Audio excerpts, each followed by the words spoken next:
I'm Jeffrey Rickman, and this is PlainSpoken. This is a show I started doing a while back on YouTube and Facebook because I spend a lot of time trying to understand the United Methodist Church and the developments around the WCA and the GMC and all the acronyms you know when you enter into that realm.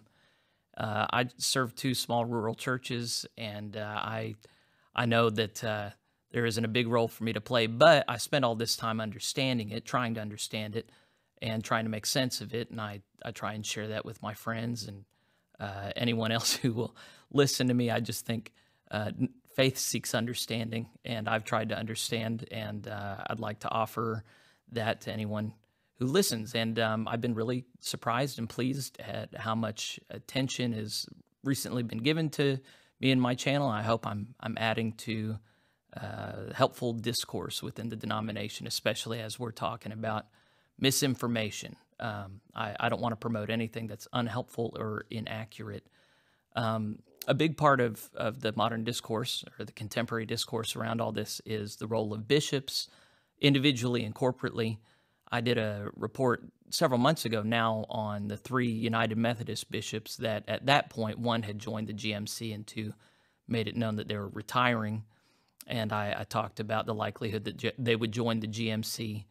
At this point, that video's been viewed over 10,000 times according to YouTube. I couldn't pull it up on Facebook, see how much attention it got. But I thought it would be warranted to follow up on that for reasons that are going to be obvious as I talk. So I'm going to be talking a good deal in this episode about the role and power of bishops and the different things that bishops have said and done. Talking about the bishops has a capacity for turning into character assassination and making allegations about people's inner thoughts and feelings and intentions. And I think that's entirely inappropriate. So even though the channel says PlainSpoken, and you might think that I would just whip out any thoughts or allegations that I have, I honestly don't have those.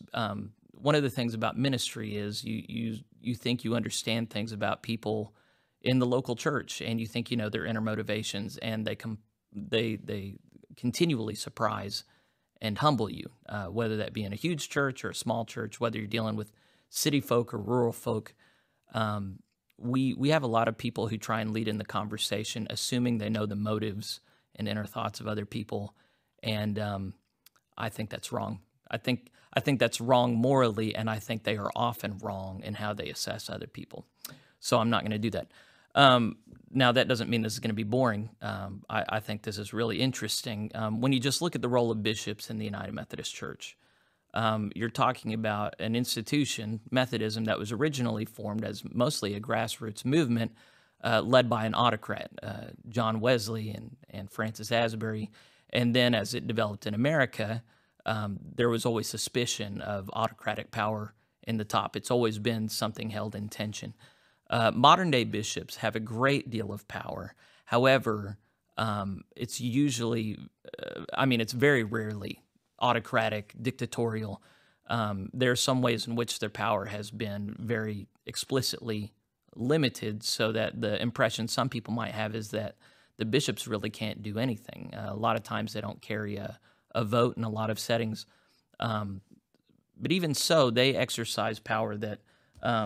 there's this guy, Samuel Francis, who wrote this book, Leviathan and Its Enemies. I'm not going to pretend to have read the whole thing. But what he presents is a political theory that within most institutions in the West, what's happened is the rise of a managerial elite. You know, these are permanent bureaucrats that ostensibly serve at the leisure of the people they represent, but functionally they are rulers. And that is largely what the bishop's role has turned into over time in the United Methodist Denomination. They're supposed to be shepherds, and yet I remember at General Conference 2 sessions ago, they straight up stood up on the floor and said, "Bishops, how about you lead?" So even though the people were given authority to lead themselves, and the United Methodist Church is a conciliar body, that means it's ruled by a council, even though the official voice of the United Methodist Church is the General Conference, in actuality, the bishops and the chairs of the boards and agencies are ruling or leading in some capacity between the general conferences. So, for instance, even though the General Conference made it very clear that they want the General Board of Church and Society to advocate on behalf of persecuted Christians around the world, even though that was said explicitly by the General Conference. Session ended for 4 years. Well, it turned out more this last time. And they didn't do anything because they don't have to do anything, because discipline and accountability are very hard to exercise when you only get together once every 4 years and the permanent employees get to do whatever they want a lot of the time. So the role of bishops, even if we don't want them to have a lot of authority, power, have a ton, and we want them to have it in some ways. We want them to have that when they do what we want, but then other times it can be very threatening. And so it's been very threatening for conservatives when bishops seem to show open favor for liberals. One of the powers that bishops have is they get to choose a lot of times whether or not they're going to pursue disciplinary action against somebody.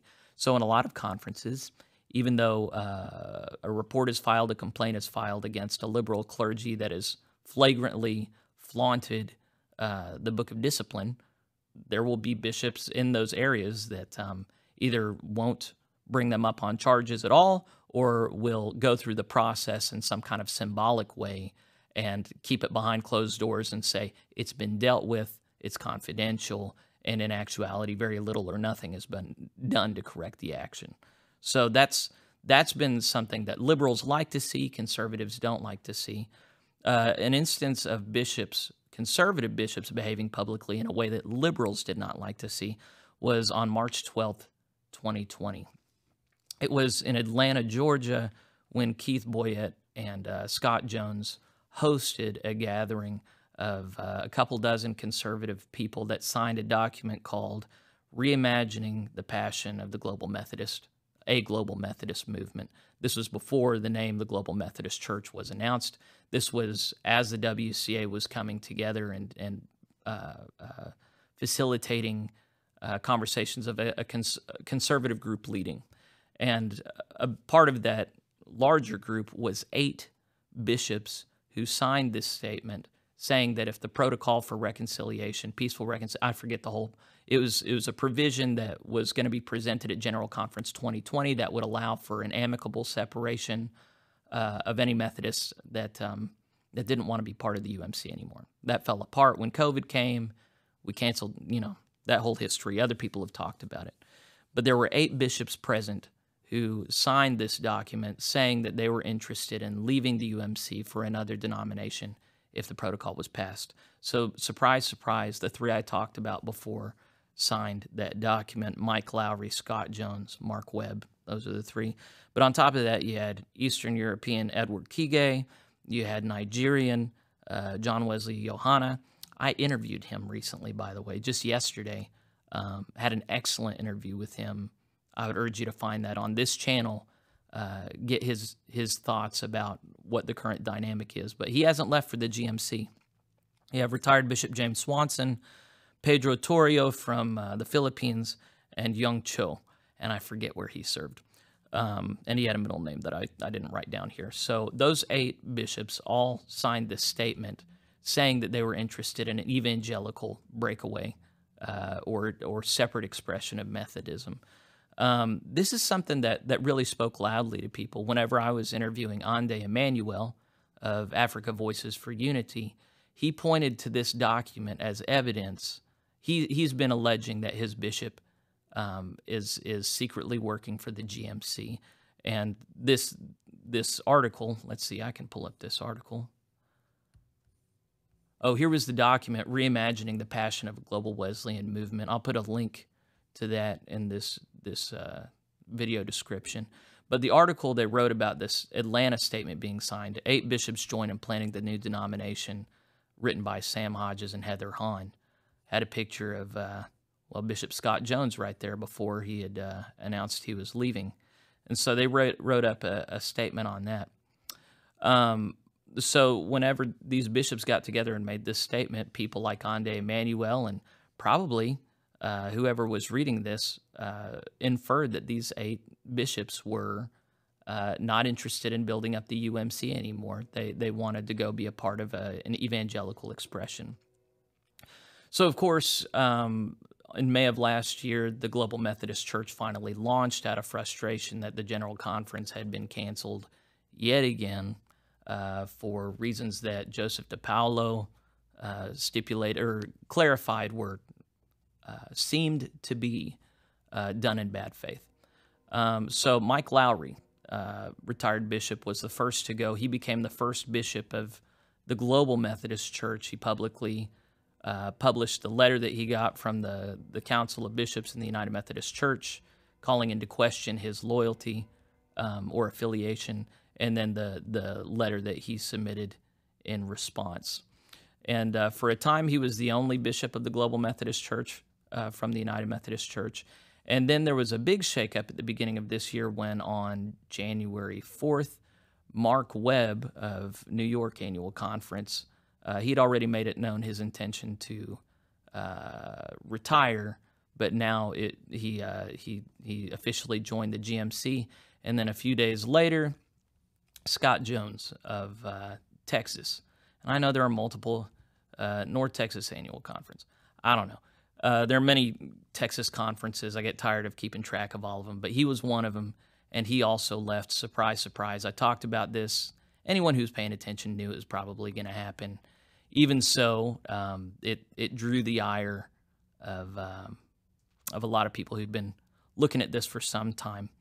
I noticed a little drama on Facebook I kind of thought I would share, and I removed the names of people that I didn't think would want to be shared, but there are some public figures in the denomination that if they don't want to be, they knew that people were going to see this. So I put this guy on there because it's just so emblematic of the response of a lot of people. Just a one-word thing, to my video on the 3 bishops leaving, traitors, he says. So there's this mindset on the part of a lot of, I don't think it's liberals, I think it's institutionalists, that just once you're a United Methodist, you should build up or get out. There is no sharing concerns. There is no trying to lay groundwork for something else. There's just, you're either with the team or get out. Doesn't matter if you have a pension you're trying to protect, or a building, or a heritage, or a legacy. This is just a very, I would associate it with the mentality that's just very patriotic. America, love it or leave it. Same thing with the United Methodist Church. And I don't even cast aspersions at this.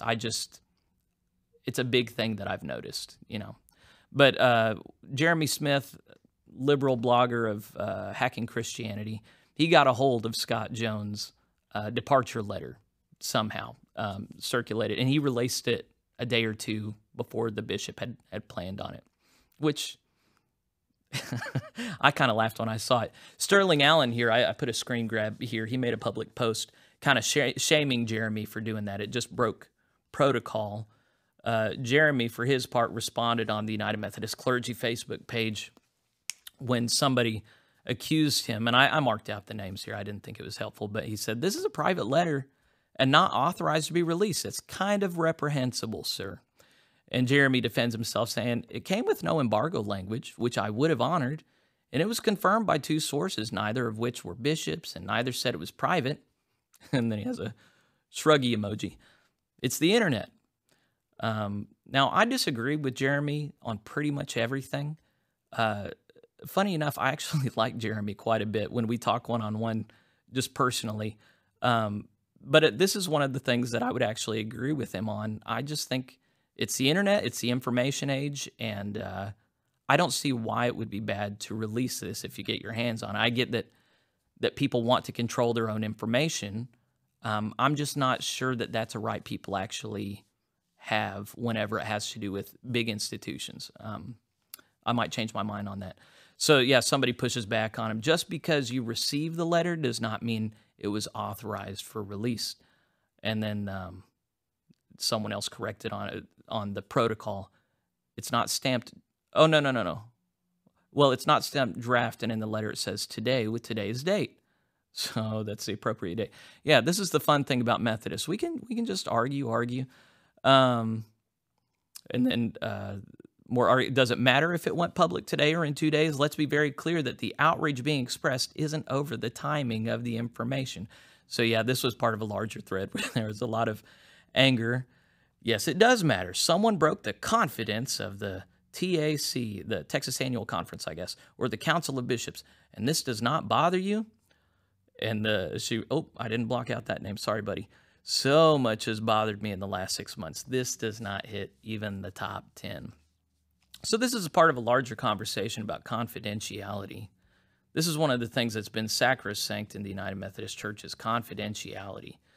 And I got a thrashing one time from a guy who really disagreed with me. I don't see confidentiality as a biblical virtue. Meanwhile, I see Jesus talking about everything that's in darkness will be brought into the light. I think truth is a universal Christian virtue. So I think anything that's true, bring it into the light. And I don't see that any additional harm was done here.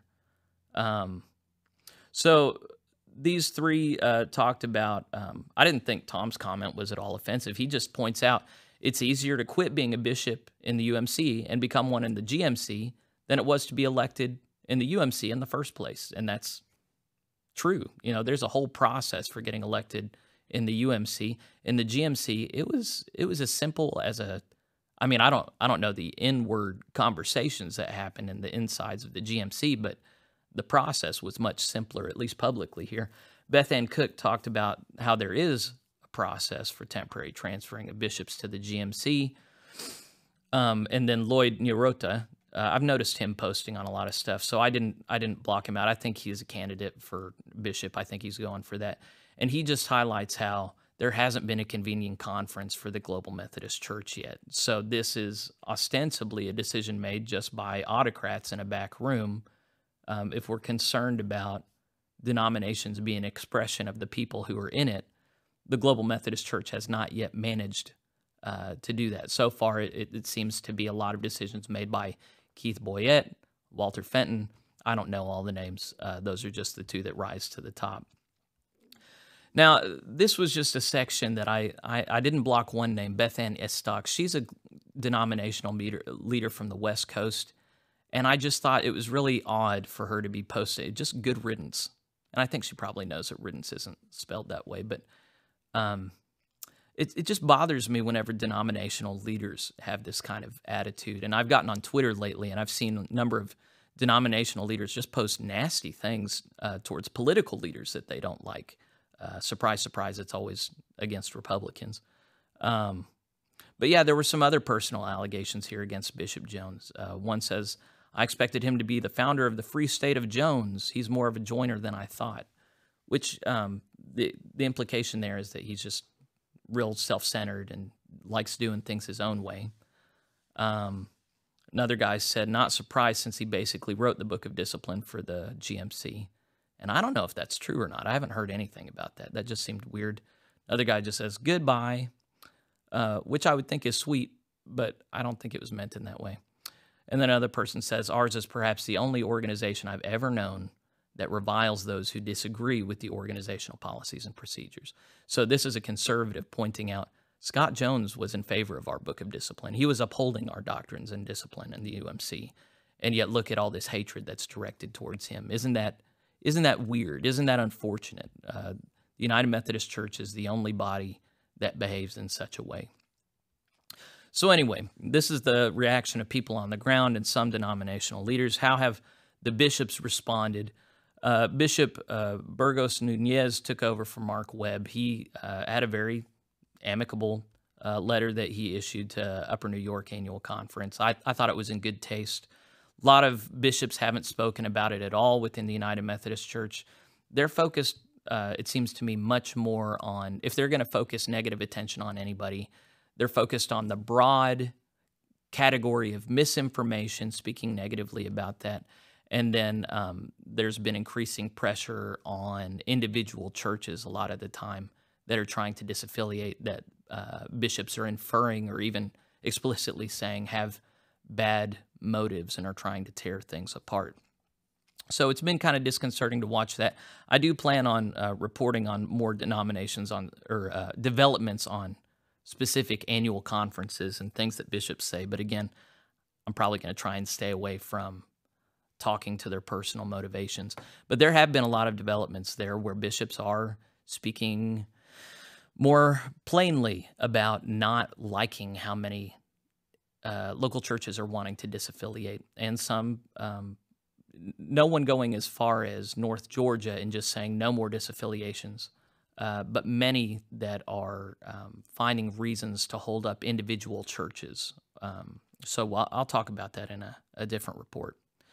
When it comes to the 3 GMC bishops, if they've addressed the hate directed their way, I haven't seen it.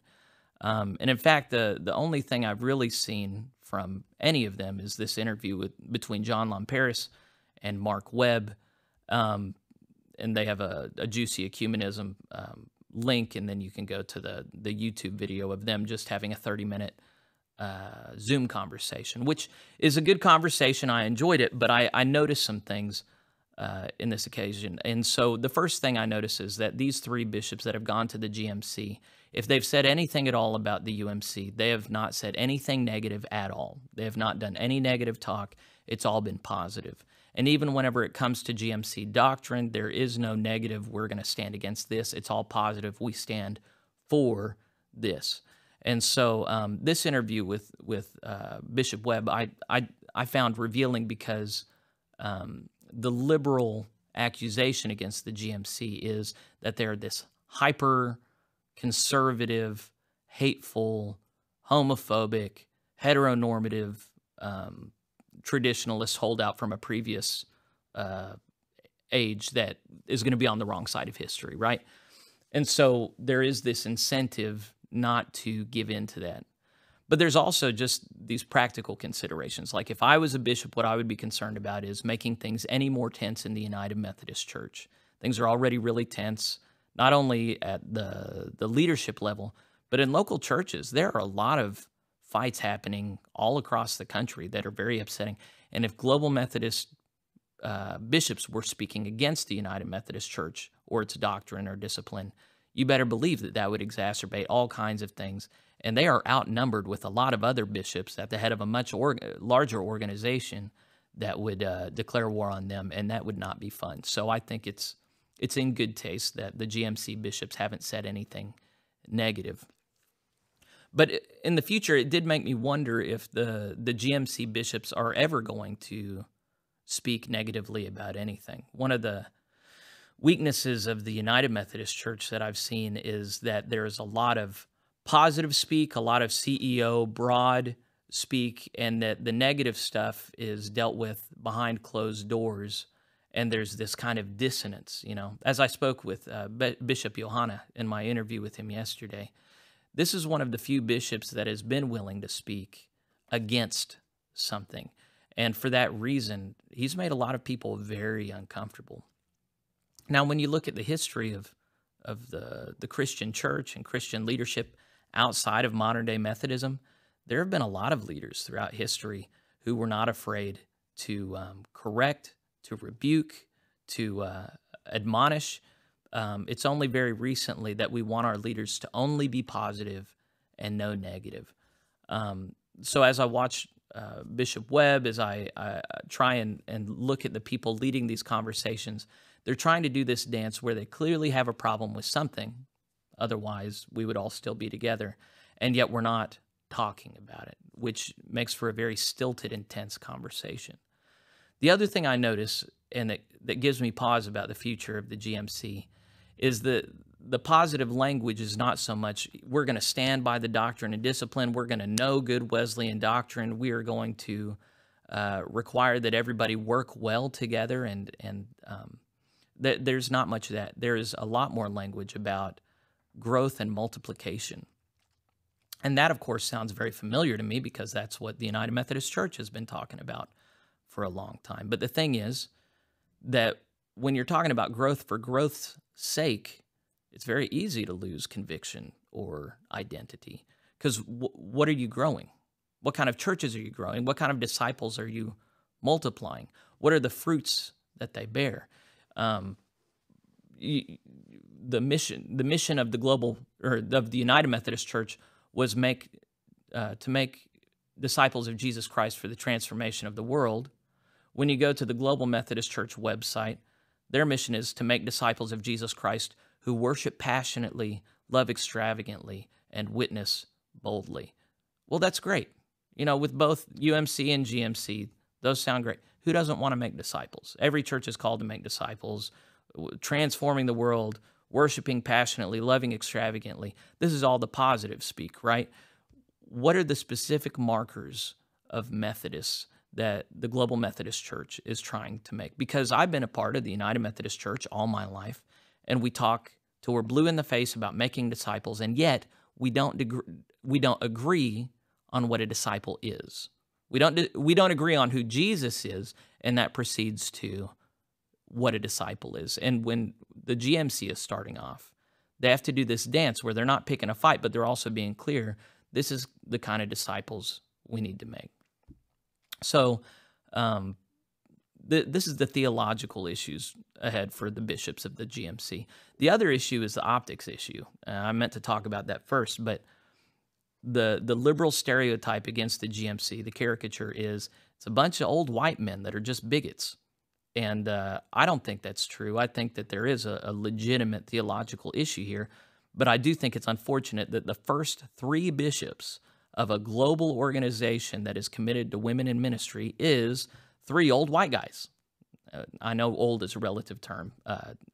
As I get older, these guys don't look too old to me, but when you're looking at just the optics of it, it looks like this is a good old boys network, So when these other bishops, these 8 bishops signed this document, there were some guys that weren't old white. We're looking at Edward Kige, John Wesley Yohanna, James Swanson, Pedro Torrio, Young Cho. None of those are white guys.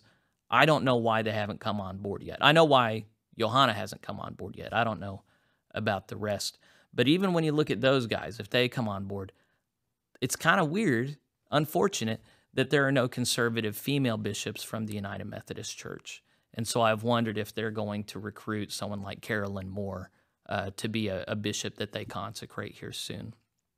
So even though you have that optics issue, I also think we have to be clear, conservatives. I'm a conservative. I've been clear about that we can't give in to like the identity politics that has so taken control of so many institutions that are left-leaning and otherwise.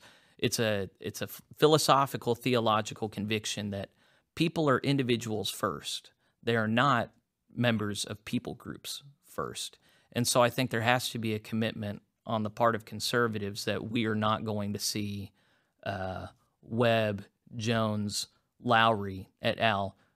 As white, heterosexual, cisgendered, these categories we come up with, that we're just going to see them as individuals and weigh them on their individual merit, rather than subscribing to the identity politics that just can so easily divide and cause resentment.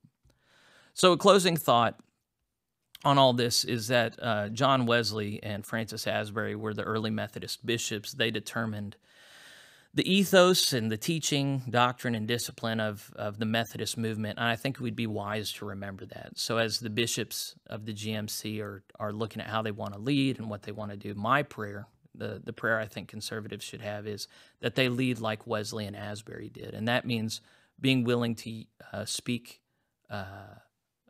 positive and negative, not being afraid of the negative, being able to encourage and admonish, being able to raise up and pull down, all in accordance with the scriptures and with our Wesleyan doctrine, that they have the freedom and choose to use it soon, to be very clear about what kind of disciples we're bringing up and what kind of churches we don't want to have. The integrity of the GMC is going to be tested as churches want to join, and if the GMC is going to have the integrity to tell some, no, we don't think you're a good fit, or after a time, if there are some churches that are just not interested in holiness, if they're going to have the integrity to say, we think you probably need to find another denomination to belong to.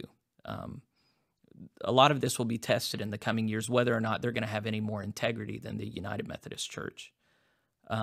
So I just think if conservative Christianity, authentic traditional Wesleyanism has a place in the future, it requires good leadership, and that means on the local church level, and I hope to be a good conservative leader on the local church level, whether I'm UMC or GMC or something else.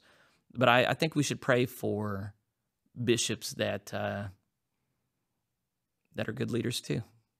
So pray for the bishops. Pray for the GMC bishops, that they guide things in the right way. Pray for the United Methodist Church bishops that are trying to take care of big, complicated, tense situations. So I think that's going to be the end of my broadcast today. I'll say it again, go find the interview with Bishop John Wesley Ohana if you can. And if you think any of this was useful, go ahead and present it to a friend. And no misinformation, true stuff only. I'll see y'all later.